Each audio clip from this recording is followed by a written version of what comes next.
पुण्यात आज सरपंच संतोष देशमुख आणि सोमनाथ सूर्यवंशी यांच्या मृत्यूच्या घटनेच्या निषेधार्थ जनआक्रोश मोर्चा होत असून लाल महाल पासून मोर्चाची सुरुवात होणार आहे। या परिसराला सध्या मोठा पोलीस फौजफाटा तैनात असून या परिसराला सध्या छावणीचं स्वरूप आलंय। इथला आढावा घेतलाय आमचे प्रतिनिधी हेमंत चापुडे यांनी।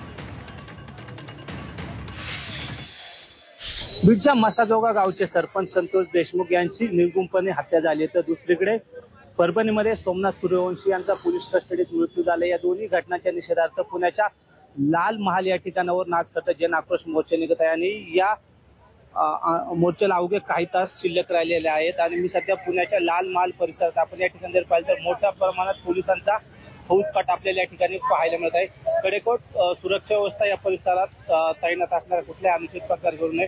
सकाळी साधारणतः 11 वाजता या मोर्चाची सुरुवात होणार असून लाल महालावरनं हा मोर्चा निघून पुण्याच्या जिल्हाधिकारी या ठिकाणी सांगता होणार आहे। मात्र संपूर्ण राज्यभरातून अनेक आंदोलक या ठिकाणी सकाळपासूनच दाखल व्हायला सुरुवात झाली असून या परिसरात सध्या पोलिसांचा मोठा फौजफाटा तैनात असलेली परिस्थिती सध्या पाहायला मिळत आहे। Hemant Chapude, Zee media, Pune.